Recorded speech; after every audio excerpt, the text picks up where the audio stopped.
Ceci est l'histoire d'un tout petit bébé, innocent et sans défense. Mais c'est aussi l'histoire d'un crime atroce commis par une personne transgenre. Je me vengerai de vous tous. Vous ne m'avez pas donné l'argent que j'avais demandé. Maintenant, vous verrez, vous allez tous en payer le prix. Vous regardez le cas du transgenre tueur. Abonnez-vous et likez la vidéo. S'il vous plaît, s'il vous plaît, s'il vous plaît, s'il vous plaît, soutenez-nous. Il y a seulement 3 mois, une petite fille est née chez Sachin. Sa famille vivait dans des conditions très difficiles dans un bidonville et avait peu de moyens financiers. Ce soir-là, il était 21h30. La mère de l'enfant lui avait donné son lait et l'avait mis au lit. Ferme tes yeux, mon trésor, et fais de beaux rêves. Comme c'était l'été et que les coupures de courant étaient fréquentes dans leur quartier, tout le monde dormait les portes ouvertes pour supporter la chaleur. Mais la mère, à cause de la chaleur étouffante, ne parvenait pas à s'endormir.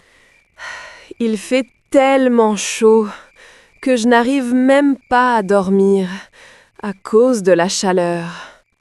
Elle resta éveillée jusqu'à 1h du matin, surveillant sa fille, et ce n'est qu'après un grand épuisement qu'elle finit par sombrer dans le sommeil. Vers 3h ou 3h30 de la nuit, un bruit soudain de vaisselle tombant retentit dans la maison. Tout le monde se réveilla et vit qu'un chat avait renversé les ustensiles. Mais à ce moment, leurs regards se posèrent sur le lit et ils furent stupéfaits. Le bébé avait disparu. « Où est mon bébé? Où est mon bébé? Où est mon bébé? Où est mon bébé ?» Une fillette de seulement 3 mois ne pouvait pas se déplacer seule. La voir disparaître du lit plongea toute la famille. Il n'était passé qu'1h30 depuis que sa mère s'était endormie. « Où est mon bébé? Où est mon bébé innocent? Où ?» La famille était dévastée.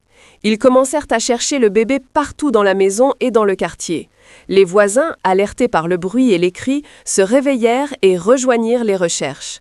La porte principale de la maison était restée ouverte, ce qui signifiait que n'importe qui aurait pu entrer et prendre le bébé. Sachin, le père, fouilla tout le voisinage, mais personne n'avait vu quelqu'un emporter l'enfant.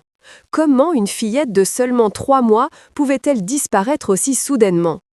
La famille en larmes se rendit immédiatement au commissariat de Keuf Parade. « S'il vous plaît, aidez-nous! Notre bébé a disparu !» Calmez-vous, madame. Dites-moi ce qui s'est passé.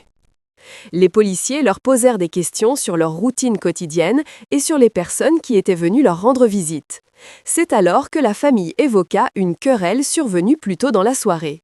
Le 8 juillet 2021, à 20h, à l'annonce de la naissance de la petite fille chez Sachin Kanhaya, Kanaya, alias Kanu, une personne transgenre, était venue avec son compagnon pour offrir ses bénédictions. Que cette petite vive heureuse.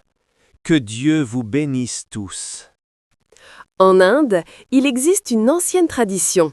Lorsqu'un enfant naît, les personnes transgenres, appelées hijras ou kinnar, viennent chez la famille du nouveau-né. Elles chantent, applaudissent et offrent des bénédictions au bébé et à sa famille. Selon la croyance, leurs bénédictions apportent bonheur, prospérité et protection à l'enfant. En retour, la famille leur donne un peu d'argent, un sari et une noix de coco comme symbole de respect et de gratitude.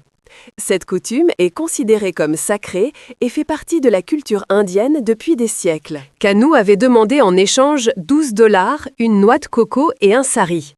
À cette époque, un confinement strict était en vigueur. Les commerces étaient fermés et beaucoup de familles avaient des difficultés financières. La famille de Sachin ne put lui donner que $2.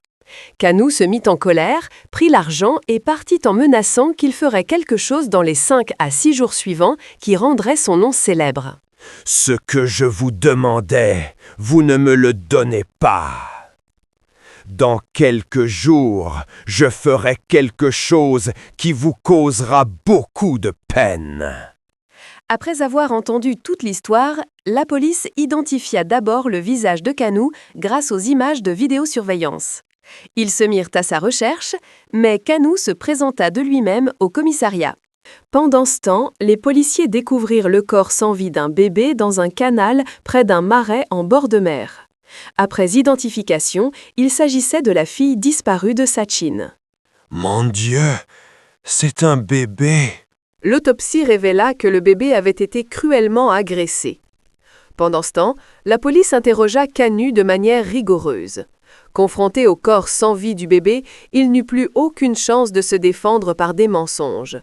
Kanu finit par avouer la vérité. J'ai tout gâché. C'est ma faute. Je n'ai plus rien.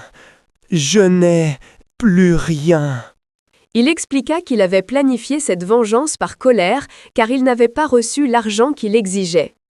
Vers 3 heures du matin, alors que tout le monde dormait, lui et son compagnon Sonu étaient entrés en secret dans la maison et avaient pris le bébé.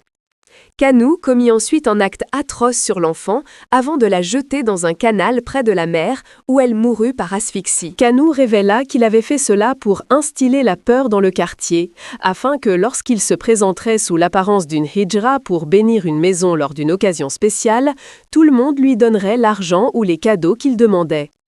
Le 26 février 2024, la Sessions Court de Mumbai qualifia cette affaire de « cas le plus rare des rares » et condamna Kanhaiya Chuggal, 24 ans, à la peine de mort en vertu de la loi POCSO. C'était la première fois dans l'histoire de l'Inde qu'une personne transgenre était condamnée à mort. Dans l'hindouisme, les hijras occupent une place spéciale et leurs bénédictions sont considérées comme très importantes. Ainsi, le fait que Kanhaiya ait utilisé l'apparence d'une hijra pour son propre profit et ait commis un crime aussi horrible est absolument impardonnable.